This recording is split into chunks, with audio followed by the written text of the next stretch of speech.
1 Corinthians chapter 2, mula sa verse 6.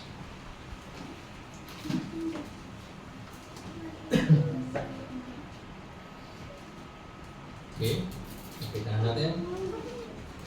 Sabi ng verse 6, gayon man ay nagsasalita kami ng karunungan sa mga may gulang, bagamat hindi ng karunungan ng sanglibutan ito, o ng mga bagay, ng mga kapangyarihan sa sanglibutan ito, na ang mga ito'y nangauwi sa wala. Kundi sinasalita namin ang karunungan ng Diyos, sa waga yaong karunungan na itinalaga ng Diyos bago nilalang ang mga sanglibutan sa ikalulhati natin, na hindi napagkilala ng sinumang pinuno sa sanglibutan ito, sapagkat kung kilala sana nila ay di ipinako sa krus ang Panginoon ng kaluwalhatian. Dadakwat, gaya ng nasusulat, ang mga bagay na hindi nakikita ng mata at ni narinig ng tainga, ni hindi pumasok sa puso ng tao. Anumang mga bagay na inihanda ng Diyos sa kanila na nagsisibig sa Kanya. Ngunit ang mga ito ay ipinahayag sa atin ng Diyos sa pamagitan ng Espiritu, sapagkat nasisiyasat ng Espiritu ang lahat ng mga bagay. Oo, ang malalim na mga bagay ng Diyos, sapagkat sino sa mga tao ang nakakilala ng mga bagay ng tao, kundi ang Espiritu ng tao na nasa Kanya. Gayon din naman, ang mga bagay ng Diyos ay hindi nakikilala ng sinuman maliban ng Espiritu ng Diyos. Amen. Pagpapala sa pagkabasa ng salita ng Panginoon, tayo po'y manalangin. Dakilang Diyos, uring ka sa umaga nito, kami ay nagpapasalamat sa isang mainam na pagkakataon na kami ay nagkakatipon sa iyong dakilang pangalan, na ikaw ay aming itinataas, ikaw ang sentro ng aming panambahan, Panginoon. At Lord, sa oras na ito, kami ay lumalapit sa iyong luklukan upang aming makuha ang aming ninanais, Lord, na kalakasan buhat sa iyo, Panginoon. Dahil aming natagpuan at nalalaman ngayon na ang totoong kalakasan at karunungan sa lamang namin makukuha at matagpuan, Lord. Kaya sa umagang ito, aming binababa ang aming mga sarili at anumang bagay na inakita sa buhay namin, sa bawat isa sa amin, ang iyong nagpasan, magpatawad ka ng mga pagkakasala na aming nagawang hakbang sa iyong paningin, Lord. Hallelujah. Kaya God, sa umaga nito, ang aming mga hain, ang aming mga alay ay inyong kaluganawa, Panginoon. Hallelujah. At sa oras nito, Lord, kami ay papasok sa isang mahalagang bagay, ang salita ng buhay, Panginoon. I believe and I pray, hallelujah, inyong bindigahan ang inyong salita, Panginoon, upang ito ay magbigay kalakasan sa amin, magbigay ng karunungan sa amin, Panginoon, ang mga bagay na buhat sa iyo, Lord. Kaya salamat at aming napag-alaman, hallelujah, ng aming karunungan ay hindi karapat-dapat na itumbas sa iyong karunungan, Lord. Ang aming karunungan, Panginoon, hallelujah, ay aming itabi, Panginoon, dahil ikay nagsabi, ang karunungan ng tao ay mababa, hallelujah. Kaya purihin ka, patuloy kaming manangan at aming binababa ang mga sarili, Lord, hallelujah, upang mga bagay na dakila ay aming maunawaan, Panginoon. Salamat, pagpalain mo ang mga makikinig sa umagang ito, hallelujah, at inyong paglingkod ay humingi ng kalakasan at karunungan sa umagang ito. Hallelujah. Purihin ka, itong samot na langin sa pangalan ng aming mahal na Panginoong Jesucristo. Amen. Praise the Lord. Malay na mo pa po, bawat sasabi. Hallelujah. Puna ng Panginoon. Actually, ito ay itong buong context na ito ay nais kong i-share mga kapatid. Hallelujah. Isang bagay na aking i-dwell sa bagay nito, hindi about sa meron pupuntusin sa ipinakita ng wisdom o karunungan na buhat sa Diyos, na kung saan ay sa pamagitan ng karunungan ng Diyos na kanyang in-impart sa buhay ng tao ay merong ma-expose. Hallelujah. Purihin ang Panginoon, salamat sa karunungan ng Diyos. Amen. Tayo na kanyang dinala sa kanyang presensya, ating natagpuan ang ating sarili, hallelujah, ngayon na mga taong pinatawad, hallelujah, ng ating mga kasalanan. So, kung wala siya, wala tayong mga kapatid. Yung sabi ng Romans, mula kay Adam, nung si Adam nagkasala, hanggang kay Moses, hanggang sa ating panahon, ang mga tayo nagkasala.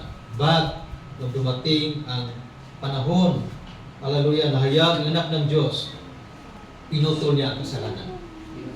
Amen. Kaya, ito yung bagay na ating may pagmalaki sa buhay natin, may pagmalaki sa mga tao, yung ating tinanggap, yung wisdom of God na in-impart sa atin, in-impart sa mga tao na kailangan ng tao, mga kapatid.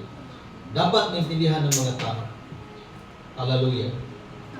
Purihin ang Panginoon. Sa bagang ito, salamat sa ilang pribiliyo na makapag-minister sa inyong harapan. Glory.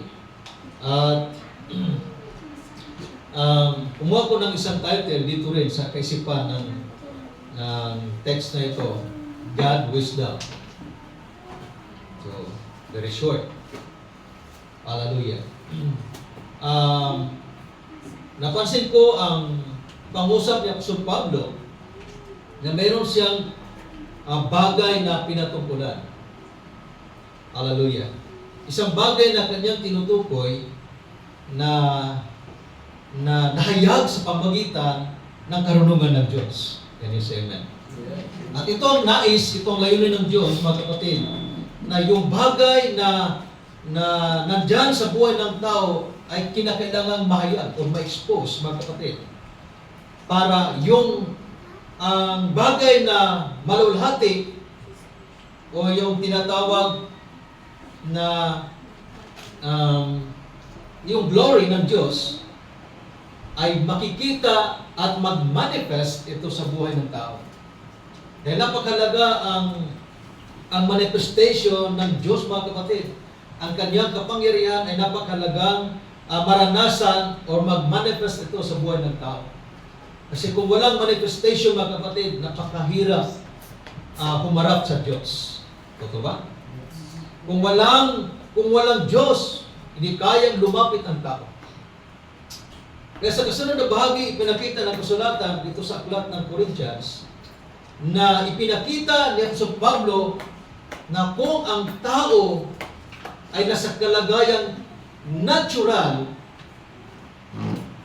sabi ni Pablo, siya ay carnal mind. Ang taong natural man, sabi ni Pablo, ito yung bigyan natin ng pansin, siya ay ang kanyang kinikilos, ang kanyang mga gawi, ang kanyang mga gawa, hakbang, ay patay. Tinatawag patay sa harapan ng Panginoon. So, paano ito ma-resolbahan, mga kapatid, ang bagay nito? Na ipinakita ni Apostol Pablo na kung ang tao pala ay walang Kristo o walang Diyos sa kanyang sarili, sa kanyang buhay, hindi siya kinalugdan ng Diyos. So maraming mga tao tumawag sa Diyos, seeking tawag sa Panginoon, pero ayaw maglingkod sa Diyos. Samantalang ang mga apostles ay kinikontinue, pinagpatuloy ang Ebanghelyo ng ating Panginoon. Sino ba naniwala kay Kristo Jesus na napako sa cross? Diba lahat tayo sumasampalataya? Kahit yung mga tao na hindi sumasamba, naniwala sila na mayroong napako sa cross at sa kanilang pagdinig na mayroong Ebanghelyo, sa pamagitan ng cross na yan, mayroong kalakasan at mayroong tagumpay, mayroong kaligtasan. Pero hanggang doon lang sa napakinggang impormasyon, ayaw nilang unawain ang bagay na inilatag ng Panginoon. So mas gusto nila o mas pinili nila manatili sa paging natural na kaisipan. Kaya mayroong bagay dito na pinaunawa ng Diyos kay Pablo, di ba, doon sa binasa natin, balikan natin mga kapatid. Sabi ng kasulatan, kaya sabi ni Pablo, yung tinanggap nila ay hindi mula sa sanglibutan, hindi espiritu ng sanglibutan, kundi ang espiritu ng Diyos na kanilang tinanggap. Bakit? So ipinakilala nito ang mga bagay ng Diyos sa atin. Hallelujah. Doon sa ating binasa sa itaas, sabi ni Pablo, sinalita namin ang isang karunungan na hindi mula sa tao, hindi mula sa amin, kundi ang kapahayagan ito ay nagagaling sa Diyos. Ibig sabihin mga kapatid, itong pangangaral ng mga lingkod nito ay totoo. Amen. Hindi galing sa sinumang tao, hindi galing sa eskwelahan, kundi merong direct na kapahayagan. So kung ito ay mula sa Diyos, bakit hindi kayang paniwalaan ng maraming tao? Yun ang dahilan, mga kapatid, sabi ni Pablo, mayroong siyang binanggit ng mga taong carnal mind or natural mind. Amen. Hallelujah. So napakahirap sa isang kalagayan, mga kapatid, na taong nasa kalagayang karnal. So, ano bang tinutukoy niyang karnal? Siyempre, pag sinabing karnal, ang kanyang nakikita at ang kanyang nanunawaan ay yung mga bagay na sa sanglibutan. So, sabi ni Pablo, ang taong karnal, ang kanyang mga hakbang ay pakipaggalit laban sa Diyos. Can you say amen? Pakipaggalit laban sa Diyos.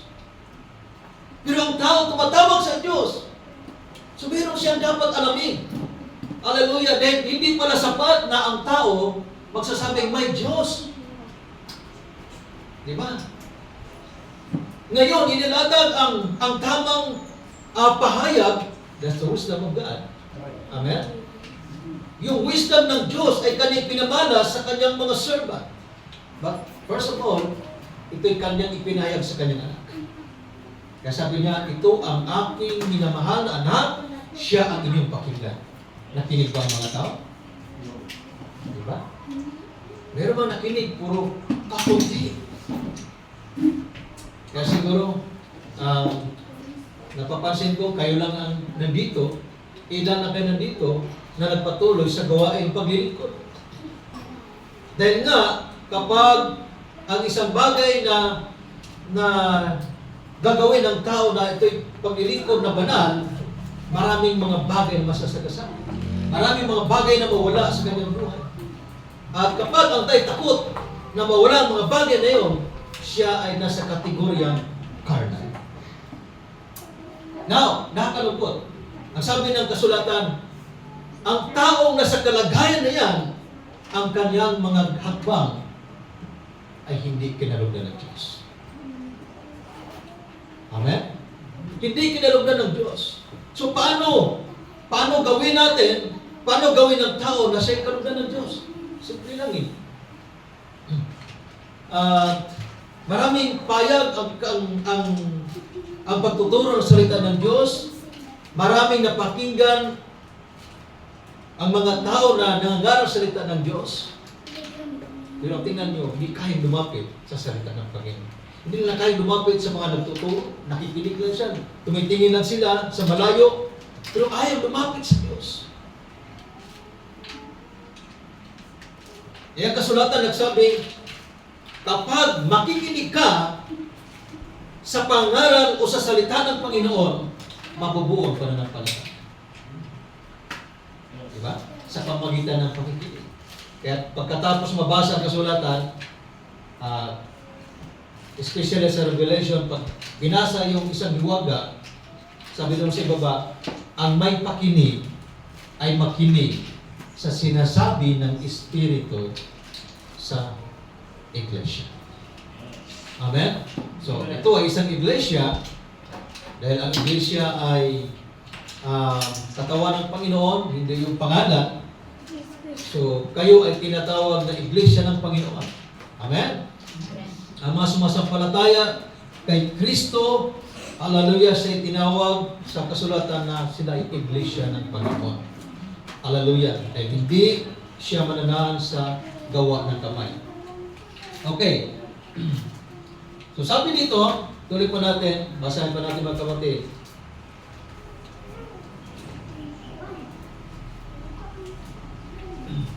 Tuloy natin sa verse 12. Ngunit ating tinanggap, hindi ang sanglibutan, kundi ang Espiritu mula sa Diyos. So, mayroong pagbabago. Amen? So, ipinahayag ni Apostol Pablo ang isang bagay na kanyang naranasan mula sa Diyos. Di ba? Lahat ng mga nagtuturo ng kasulatan ay binabanggit itong pangalang Pablo.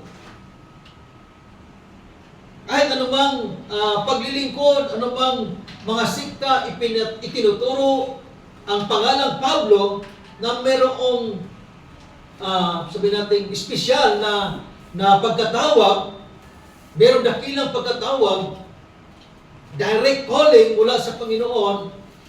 Kaya naipahayag niya mga bagay nito na ang kaniyang tinanggap ay hindi mula sa mga tao.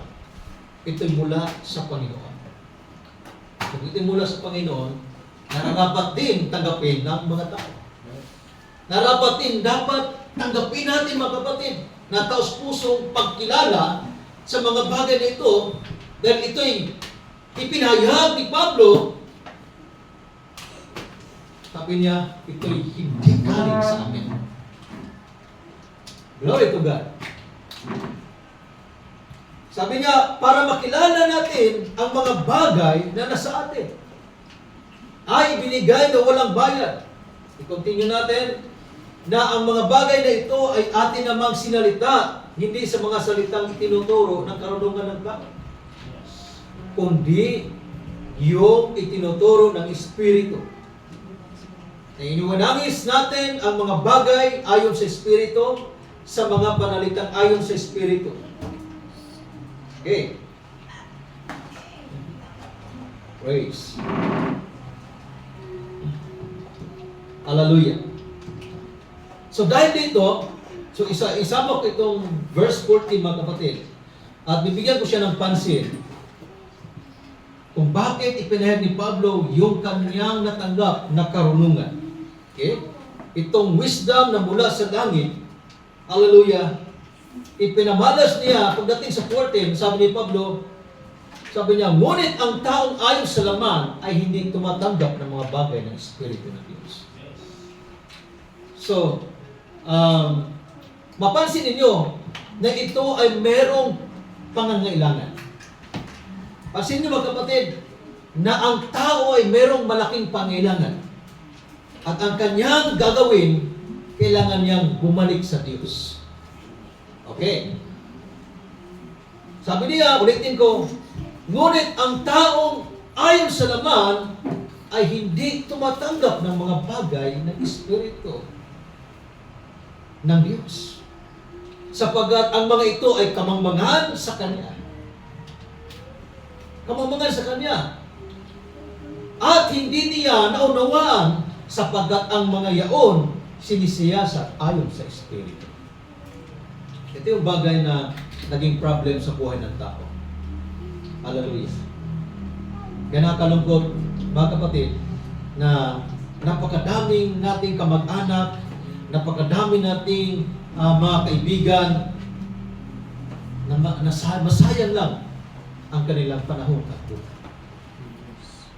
Kasi malinaw sinabi ni Pablo na ang taong wala sa Diyos, hindi siya tumatanggap o hindi niya kayang i-accept ang mga bagay na nagmula sa Diyos.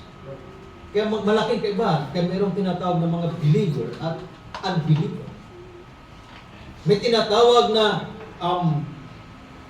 unbeliever at believer mga kapatid.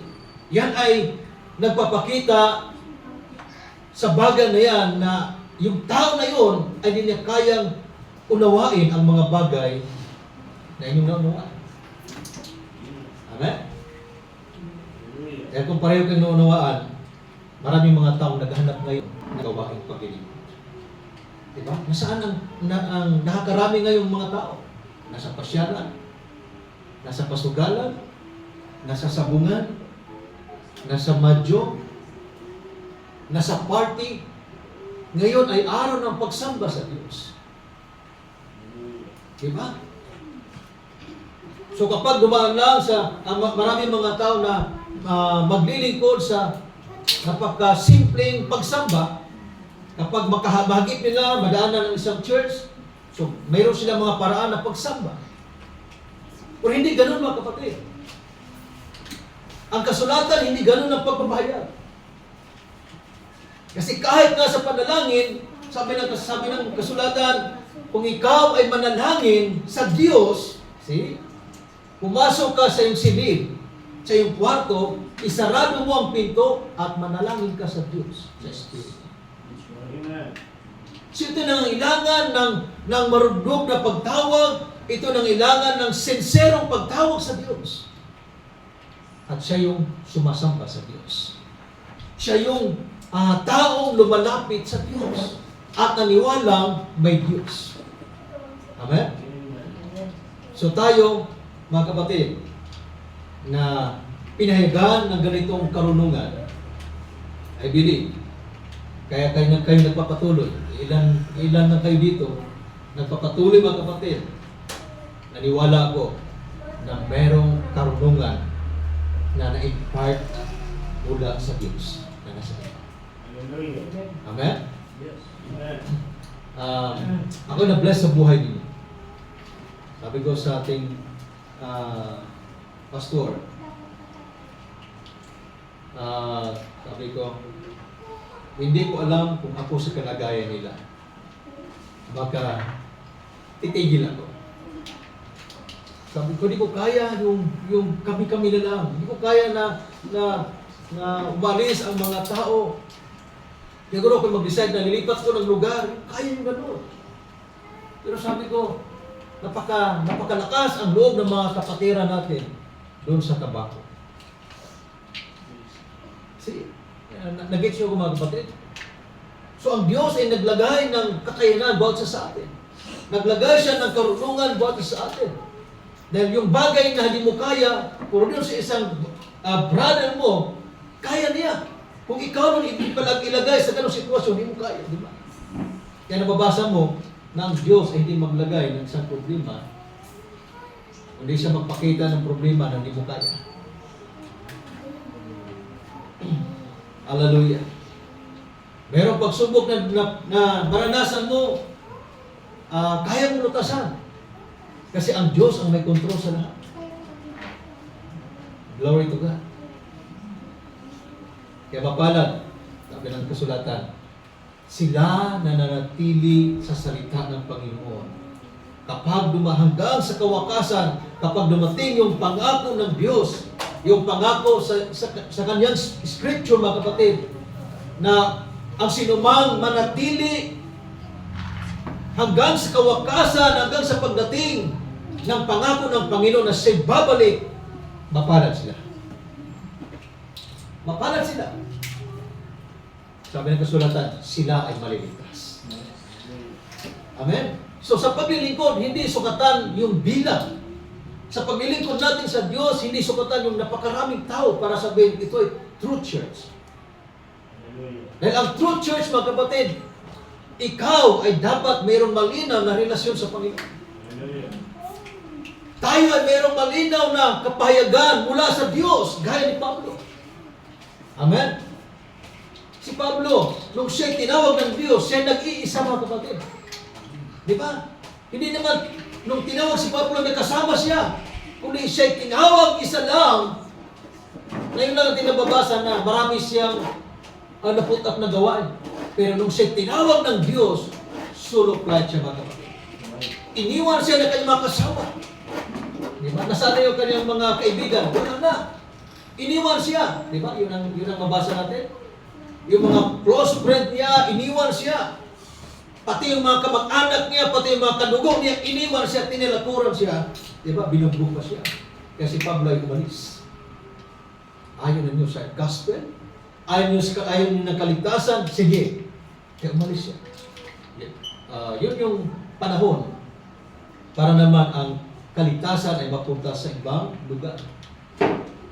So, ito yung statement niya na kaya niyang itaas, kaya ipagmalaki, ipayag sa mga tao na yung karunungan na dumating sa amin, dumating sa akin, hindi ito galing sa tao. Kundi ito'y mula sa Diyos at dapat ito'y tanggapin ng kapatid.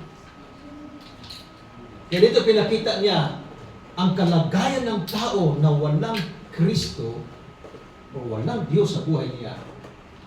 Siya ay karnal. At kapag karnal,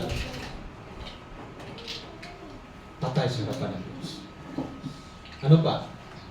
Kung ang tao ay patay sa harapan ng Diyos, siya ay nanatiling makasalanan. So, paano ito masolusyonan? Paano ang tao maging spiritual? That's simple. Sabi ng Panginoon, kinakailangan ang tao dumanas ng muling kapanganakan. Makinig kayo. Sabi ng Panginoon, sabi ko kanina, pinot ko yung doon sa nagsalita, doon sa ulap.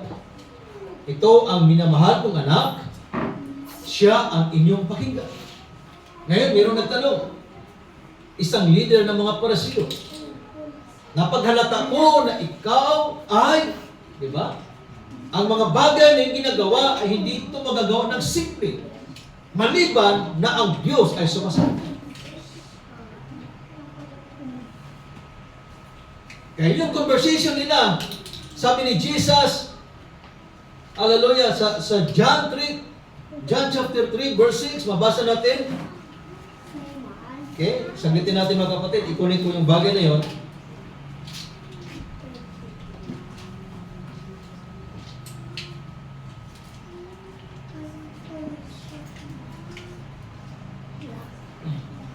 Ito yung conversation nila na napaghalata ng isang taong Parisiyo ng pangalan ni Nicodemo. Sabi niya sa verse 4, paano may panganak ang taong kung siya ay matanda na? Kasi sabi ni Jesus itaas, sa unang pagpayag, hallelujah, sabi niya, Rabbi, nalalaman namin ikaw ay isang guro na mula sa Diyos. Amen. Sabi niya, Rabbi, nalalaman namin ang ikay mula sa Diyos sapagkat walang makagawa ng mga tanda na inyong ginagawa. Maliban kung sumasa kanya ang Diyos. So kinot ko ito dahil si Pablo ay merong malaking pagpapahayag na sinasabi niya ang mga bagay na aming tinanggap hindi mula sa tao kundi mula sa Diyos. So meron siyang authority, binigyan siya ng authority para ipahayag ang mga bagay na espiritu. So sabi dito, napaghalata ng isang lalaki, sabi niya, nalalaman namin na ikaw ay isang guro buhat sa Diyos. Walang makagawa ng mga tanda na ginagawa mo maliban kung ang Diyos ay nasa iyo. Ito ang sagot ni Jesus. Sabi niya, katotohanan sinasabi ko sa inyo, maliban na ang tao'y ipanganak na muli, ay hindi siya makakita ng kaharian ng Diyos. Bakit hindi niya makita? Because siya ay carnal or natural man. Siya ay simpleng tao, ipinanganak mula kay Adam. Okay? 1 Corinthians 15, verse 45. Pakibasa ba rin? Isingin ko saglit, bago ituloy ito. 1 Corinthians chapter 15, verse 45. Hallelujah. So napaganda ang statement ng ating Panginoon.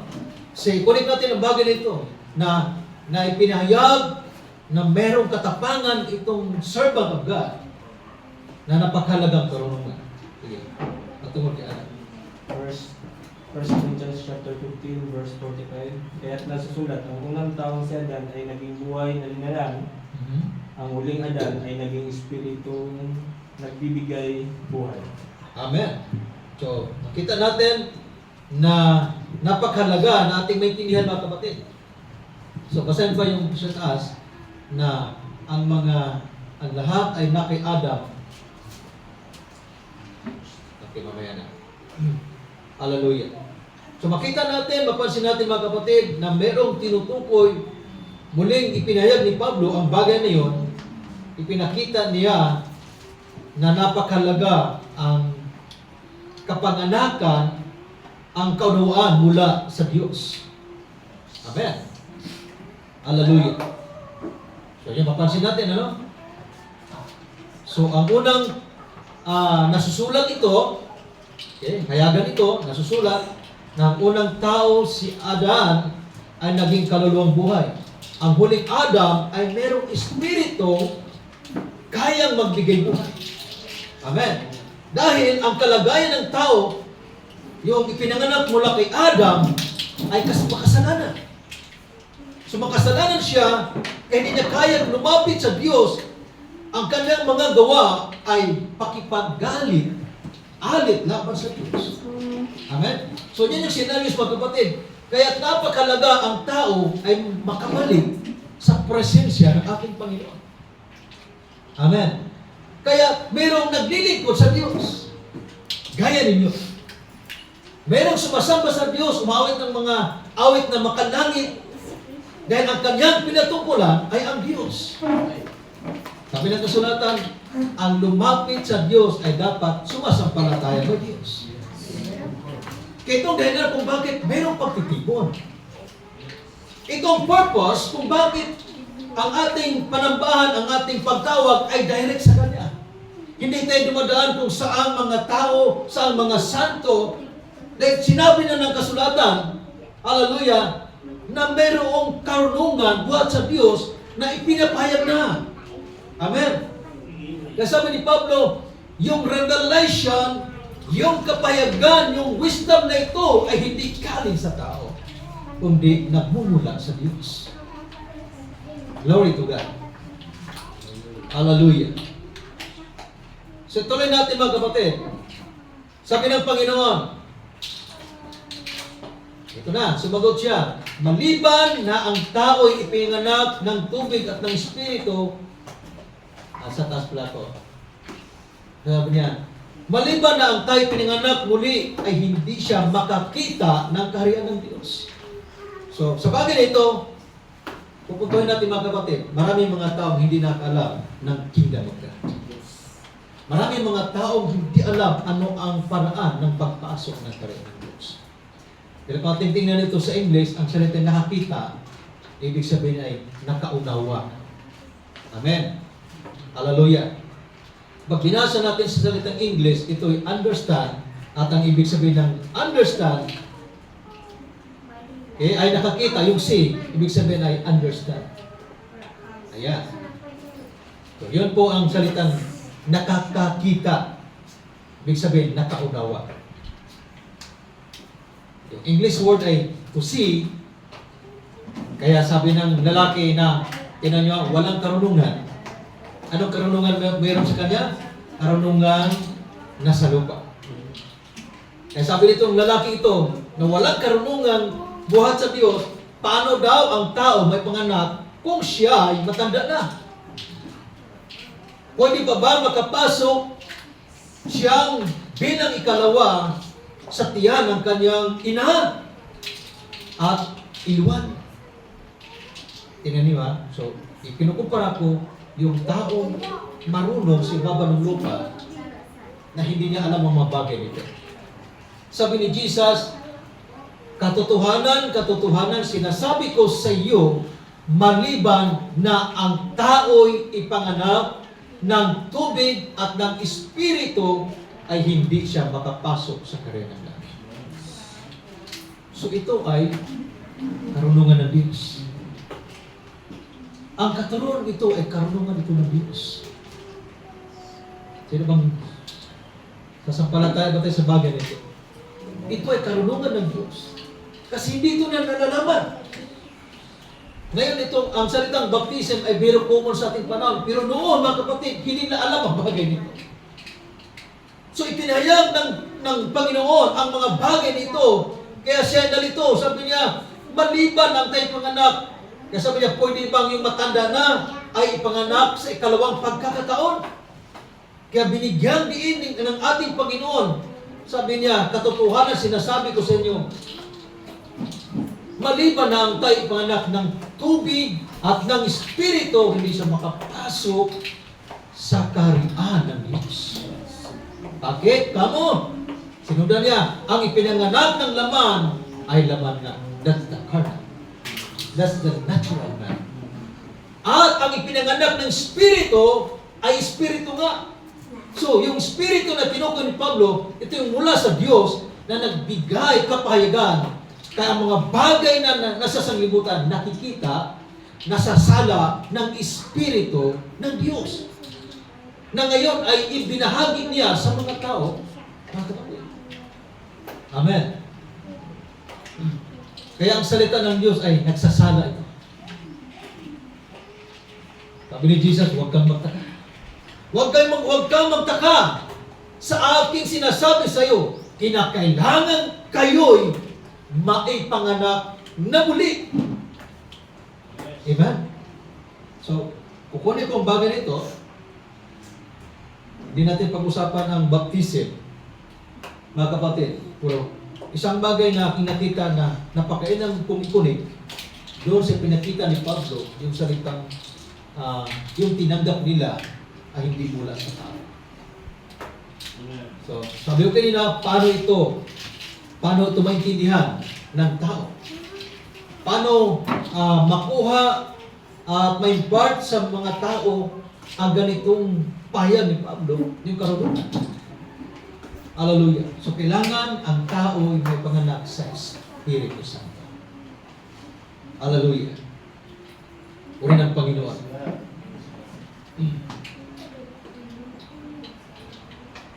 Kaya mga kapatid, ang bagay na tinuturo natin sa mga tao, ginagawa natin sa mga taong sumasampalataya at gusto nilang maglingkod, manumbalik sa Diyos, ito yung proseso na dapat gawin ng tao.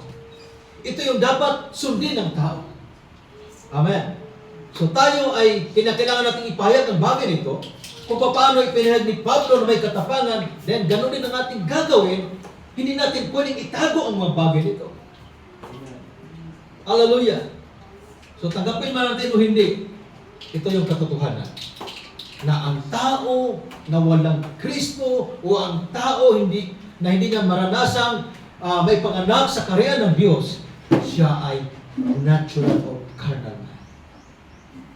So kapag carnal man, ulitin ko, ang mga bagay na kanyang ginagawa against sa kalooban ng Diyos. Amen? So maraming mga tao na siging trabaho, siging negosyo, siging aral, siging pahasa ng brain, then sideline na yung pagtawag sa Diyos. Totoo yan. Totoo yung sinasabi ko. Ang Diyos ay ginawa ng pananggalan. Hindi talaga prioridad. Kaya maraming mga tao mapapaya. Pagdating ng araw, mga kapatid, na isulat sa kasulatan, ang mga marurunong ay ipapapa ng Diyos. Kaya sabi ng kasulatan, pinili ng Diyos ang mga, ano yun? Ito natin sa atin. 1 Corinthians yun, chapter 1. Basahin natin mga kapatid.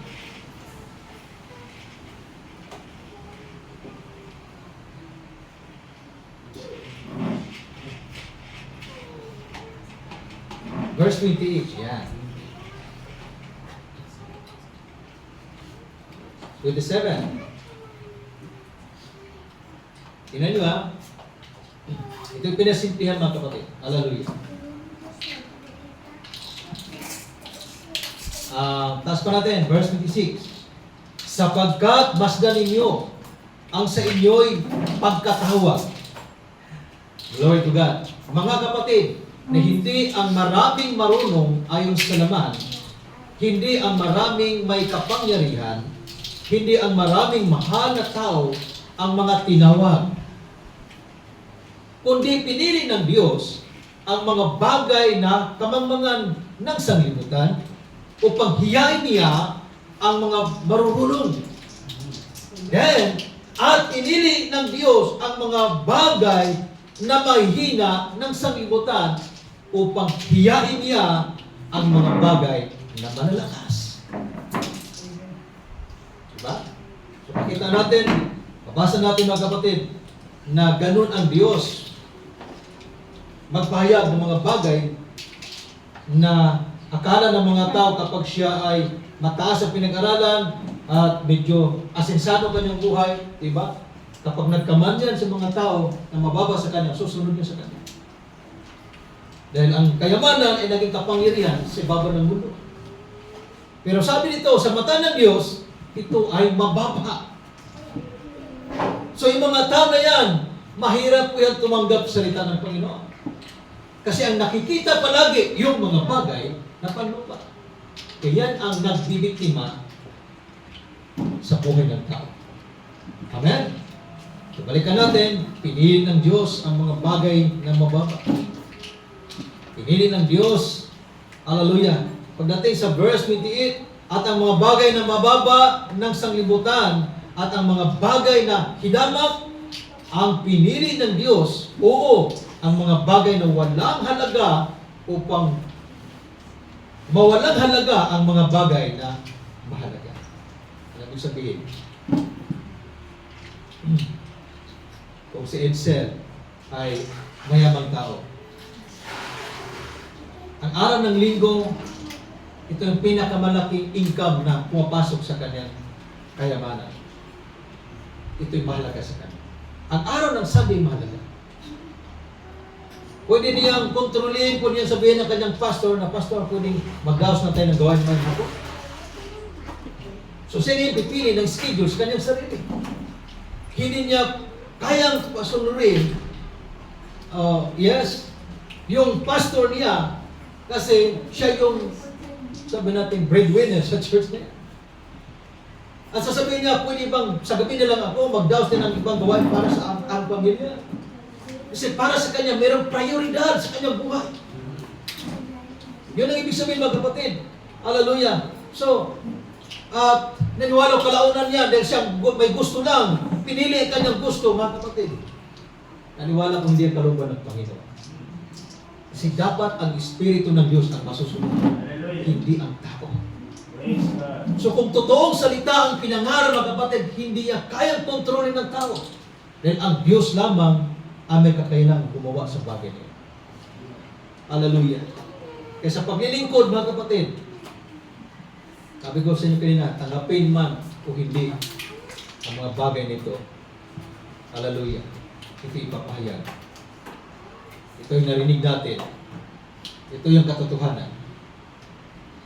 So makita natin na ganito ipinakita ng kasulatan.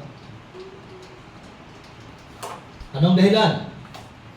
Sabi sa 29, upang walang laman na magmapuri sa harapan ng Diyos. Ibig sabihin, walang taong magmalaki.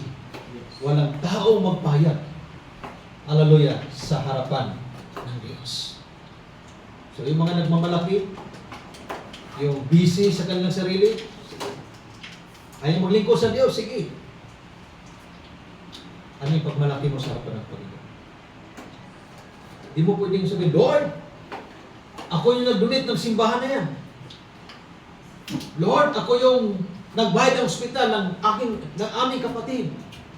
Tinawagan ako ng aking pastor at ako yung nagbayad buong bills.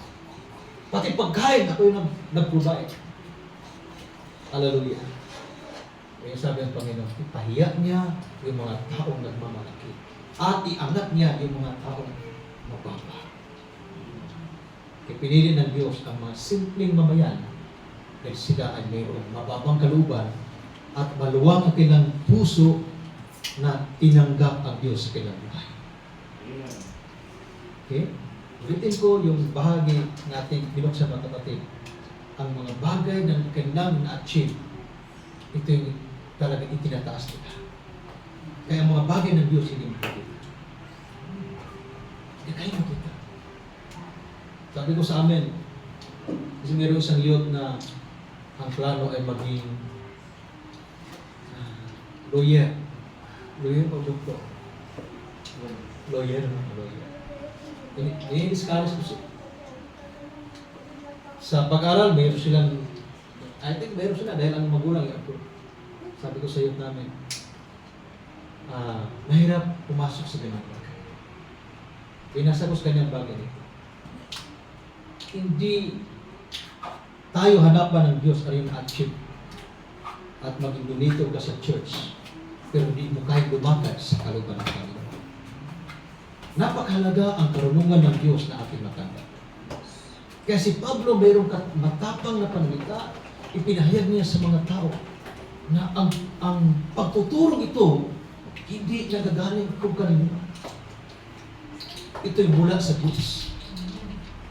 So dahil ito'y mula sa Diyos, mga kapatid, ito ay merong kapangyarihan, merong lakas, na may kakayanang magpabago sa buhay ng tao. May kakayanang magpihit sa kanyang kaisipan. Yung kaisipan niya dating makasalimutan, ipipihitin siya ng Diyos ngayon tungo sa paglilingkod, tungo sa buhay na banal. Kaya kapag siya susunod magpatianon sa panawagan ng Espiritu Santo ng Diyos, makikita niya, maintindihan niya, yun pala ang paglilingkod sa Kanya. Ngayon mo naman niya, yung pala mga bagay na ginagawa ko dati, tinawag pala yung mga bagay na sanglibutan. Kaya pala, ngayon, unawaan ko na ang mga bagay na ginawa ko noon, ito pala ay pakipaggalit laban sa Diyos. Diba? Yun yung salita, enmity against God. Hindi nga, sabi ni Pablo, hindi ito masaklaw, hindi ito pwedeng i-cover up ang mga bagay na yan. Hindi yan i-accept ng Diyos. Kasi yun ay kamangmangan.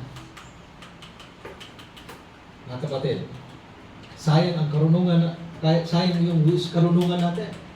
Meron tayong aangking karunungan, ipinagamit lang sa sanglibutan. Hallelujah. Sayang ating kalakasan, nagamit natin sa mga bagay na sanglibutan. Inuubos lang natin sa trabaho, then sa mga events sa labas. Kaysa sa ganitong oras na pasalamatan natin siya, paglingkuran natin siya. Hallelujah. Alam ba niyo, habang tumagal ako sa paglilingkod, mas lalo kong nakita ang kalagahan ng bautismo. Noon, kapag mag-share ko sa mga tao, iniisip ko, stepping stones lang pala yan. Kailangan magawa ko ng hagdan sa pananampalataya.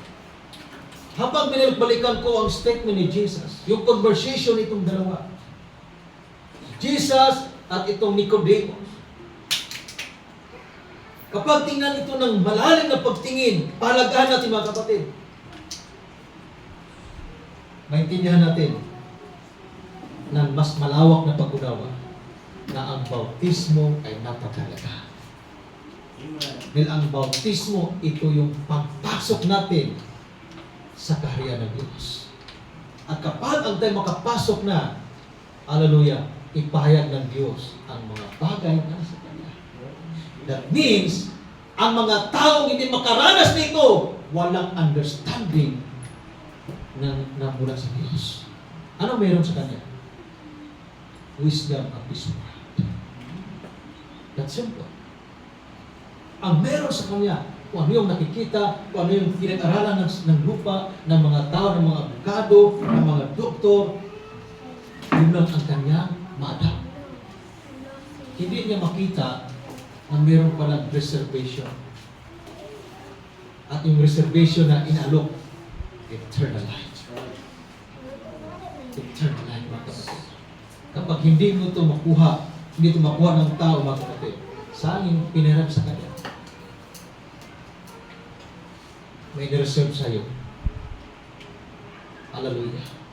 Kailangan tanggapin ang Panginoon. Kailangan tanggapin si Kristo.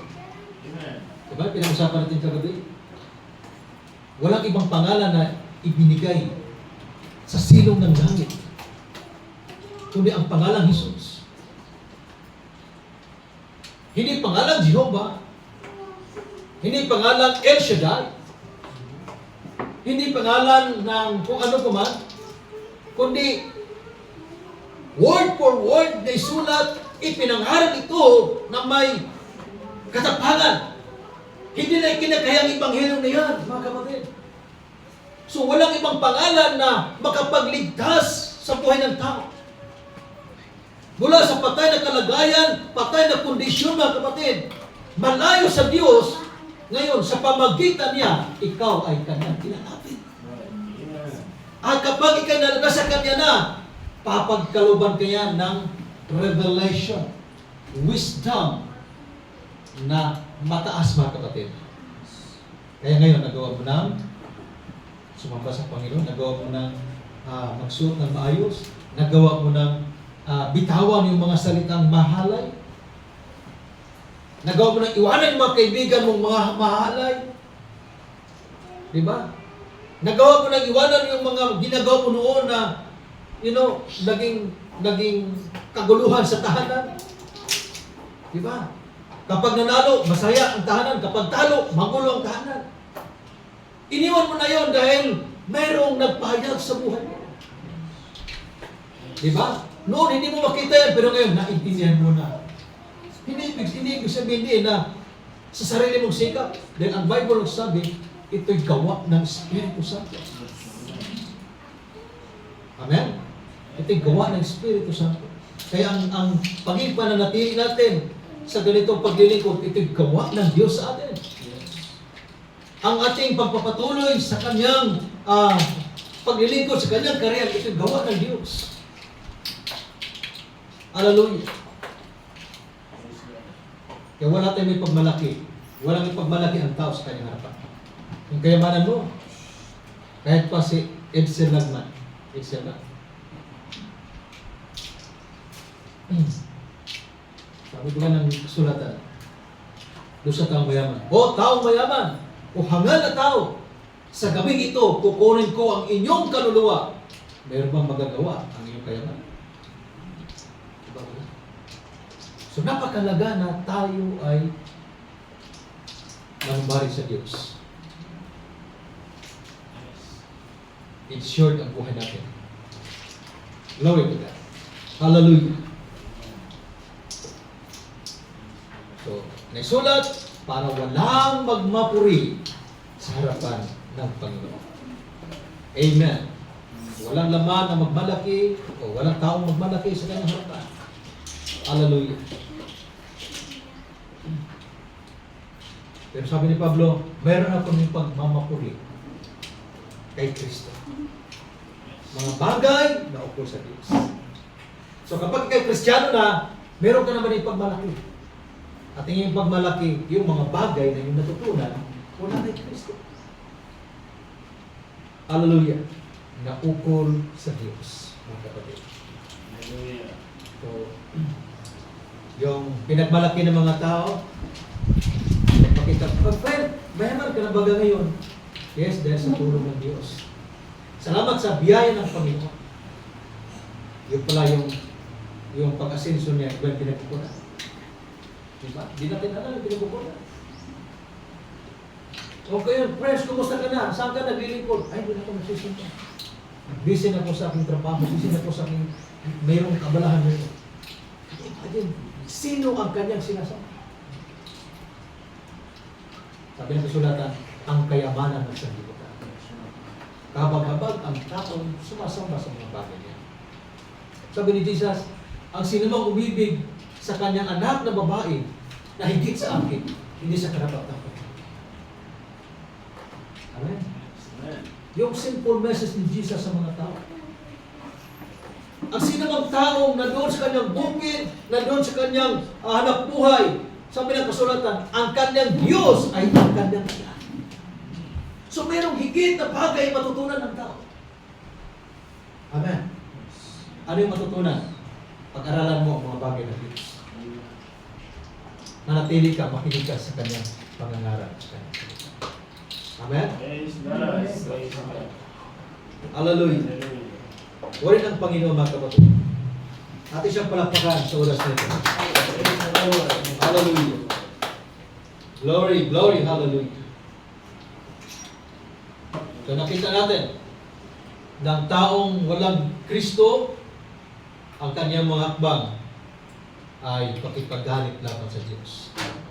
Kaya, dito sinama ko na napakalaga ang kapanganakan sa karya ng Diyos. Glory, hallelujah. Galatians 5 verse 16.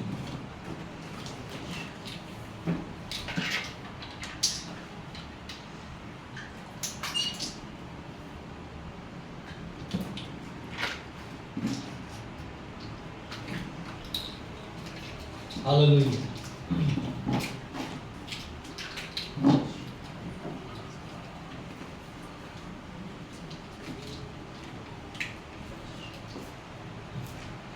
So, ito yung step, yung mga hakbang na ipinakita sa Pablo na ang taong nasa Espiritu ay lumakad siya ayon sa Espiritu. Pinasabi ko nga, magsilakan kayo ayon sa Espiritu at hindi ninyo gagawin ang mga bagay ng pita ng laman. Okay, sabi sa verse 17, sapagkat ang laman ay nagnanasa ng laban sa Espiritu. At ang Espiritu ay laban sa laman. Sapagkat ang mga ito ay nagkakalaban-laban upang huwag niyang gawin ang mga bagay na inyong ibigin. Datapwat kung kayo'y pinatubayan ng Espiritu, wala kayo sa ilalim ng utusan. At hayag ang mga gawa ng laman sa makatuwid ay ang mga ito: pakikapid, karumihan, kalibugan, pagsamba sa Diyos-Diyosan, pagkukulang, pagtatanim, mga pagtatalo, paninibugo, mga pagkaalitan, pagkakampi-kampi, mga pagkakababahagi, mga hidwaan ng pananampalataya, mga kapaghanilian, kasama pa dito, mga paglalasing, mga kalayawan, at ang mga tulad nito tungkol sa mga bagay nito ay aking ipinapaalam sa inyo tulad sa aking pagpalaala ng una sa inyo na ang nagsisigawa ng gayong mga bagay ay hindi nagsipagmana ng karya ng Diyos. Now, what's the purpose? Sabi ni Jesus, kailangan ang tayo makapasok sa karya ng Diyos. So, ang minensyon dito mga kapatid, ito yung mga ginagawa ng taong carnal. Can you say amen? So ito ay dinidetalye ni Apostol Pablo na ito yung mga likas na ginagawa ng tao. So bakit na nagagawa? Dahil sila ay walang Espiritu Santo ng Diyos. At I believe, ang mga taong gumagawa nito, sila ay nasa ilalim ng kasalanan. So dahil sila ay makasalanan, sila ay nasa paghato. Pero sabi ni Jesus, sabi ng Panginoon, hindi ako naparito para hatulan ang mga tao. Naparito ko para iligtas. Amen?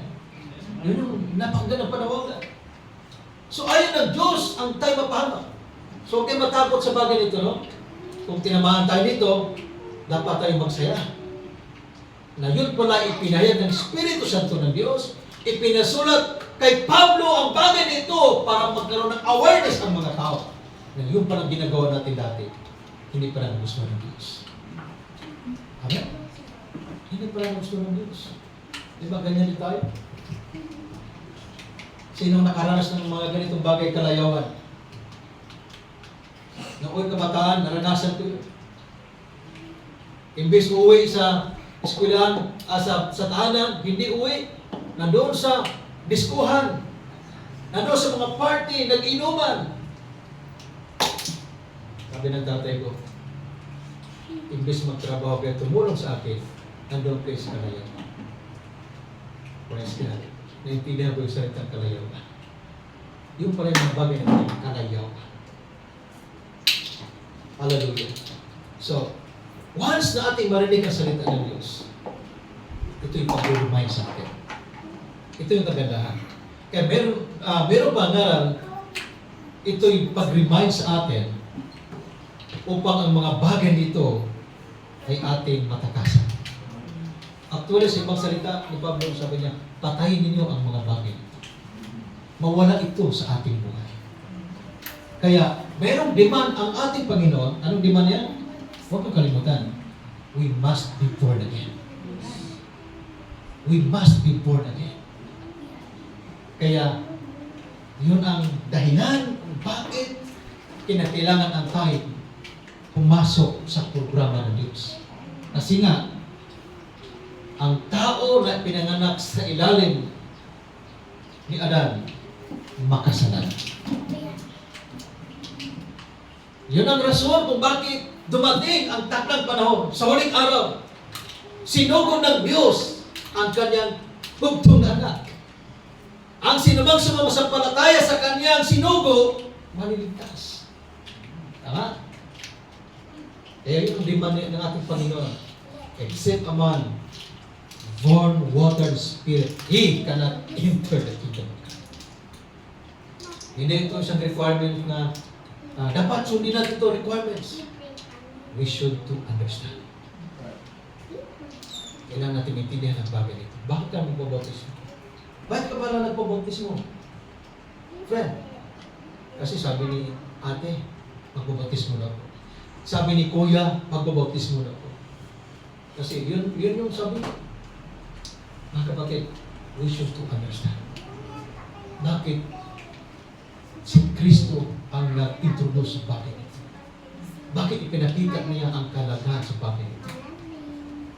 Remember si John the Baptist. Balikan ko. Si John the Baptist, ang kanyang mensahe, prepare the way of the Lord. Pero ang kanyang ginawa, binaptismo niya ang mga tao. So, ibig sabihin, ang paghanda sa daan ng Panginoon sa pamagitan ng bagay nito. So once na ang tao magsisi, okay, pagsisihan niya kanyang nagawang kasalanan, mga kapatid, ito yung palang paraan ng paghanda o sa pagdating ng Panginoon.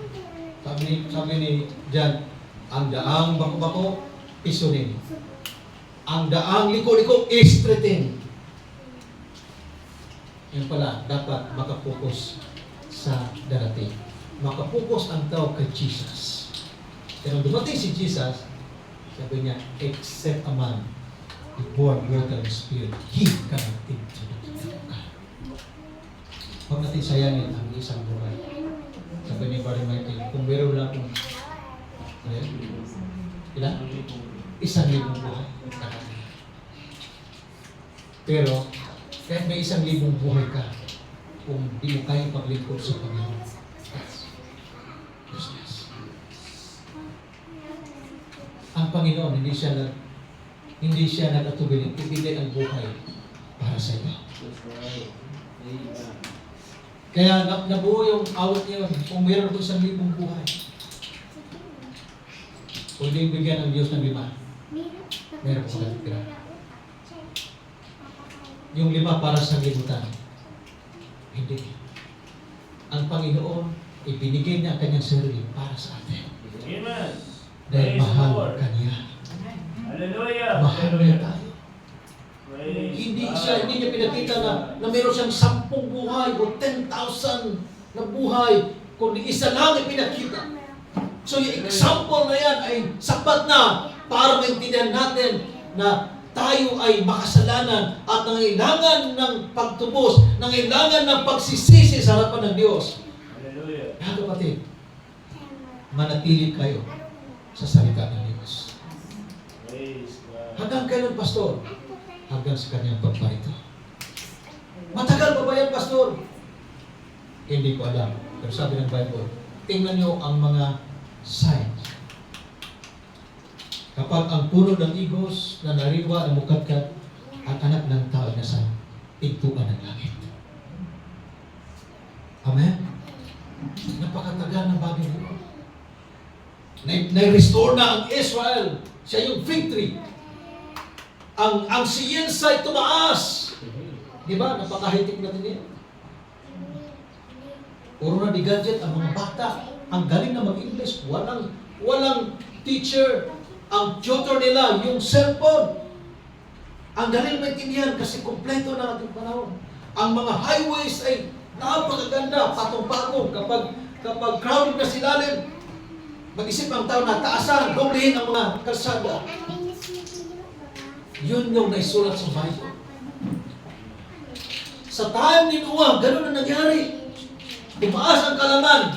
Pero, ang kalidad ng tao sa harapan ng Diyos, bumaba. Nawala ng tiwala dahil sa karunungan. That's the reason why sabi ni Pablo, ang karunungan ng tao ay kamangmangan sa harapan ng Diyos. Bakit? Kapag ang tao sobrang dunong sa ibaba ng lupa, hindi niya kayang sumamba sa Diyos, hindi niya kayang ibaba ang kanyang sarili sa Diyos, it because of wisdom at discernment. Kaya si Pablo sabi niya, ang wisdom na ito hindi mula sa tao, kundi mula sa Diyos. Praise God. Kinarapat itong tanggapin natin, mga kapatid. Huwag pabayaan ang paglilingkod. Yung wisdom nito, hallelujah, pasalamatan natin dahil ito'y mula sa Diyos. Sino bang Diyos na yan? Siyang may-ari ng langit, ng lupa, at ng buhay natin. Amen. Hallelujah. Ating palakpakan ng Panginoon. Hallelujah. Tayo magsitayo, mga kapatid. Praise. Hallelujah. Huwag pabayaan ang paglilingkod. Hallelujah. Talikuran, ang mga bagay nito, sabi ni Pablo, dahil kanyang ipinakita na ang mga bagay na yan ay mga pagkilala, pagsamba sa Diyos. At lahat ng mga gumagawa niyan ay hindi karapat-dapat sa kariyan ng Diyos. Hallelujah. Hallelujah. Sabi ng kasunod, datapwat ang bunga ng Espiritu. Hallelujah. Pag-ibig, katuwaan, kapayapaan, pagpapainuhod, kagandang loob, kabutihan, at pagtatapat. Yes, kapag ang tabi Espiritu Santo ng Diyos, hallelujah, ang lalaki kaya nang magtapat sa kanyang asawa. Maging ang babae kaya nang magtapat sa kanyang husband. At maging ang mga anak nila ay maging tapat sa kanilang magulang. Hambang more sa Diyos, nag-reveal sa kanila ng salita, silang lahat, mga naglilingkod sa Kanya, ay merong katapatan sa Diyos. Amen. So yun yung pinakita. Kaya pinakita ni Pablo, ang tao may Espiritu Santo, mayroon siyang kaabuan, pagpipigil, laban sa mga gayong bagay. Mga kapatid, hallelujah, sabi niya, ito'y wala sa kutusan, pero ito'y nagkahari sa buhay ng tao. Amen, hallelujah. Kung tayo nangabuhay sa pamagitan ng Espiritu, magsilakad naman tayo ayon sa Espiritu. Hallelujah. Amen, hallelujah. Amen. Hallelujah. Hallelujah. Sabi ni Pablo, huwag tayong maging palalo na tayo'y nagbungkay sa isa't isa, kundi lumakad ayon sa Espiritu. Hallelujah. Hallelujah. O Lord, salamat Panginoon sa salita. Hallelujah. Hallelujah. Huwag gawin ang mga bagay na ginagawa nila. Supurin ang Panginoon. Kaya nagawa natin ang ganitong paglilingkod because may na-reveal o may nahayag sa atin. So, yung wisdom ng Diyos ay nasa atin. Nasa inyo, mga kapatid. Amen. Hallelujah. Hallelujah. Purihin ang ating Panginoon. Hallelujah. Hallelujah. Atin siyang awitan. Isang awit na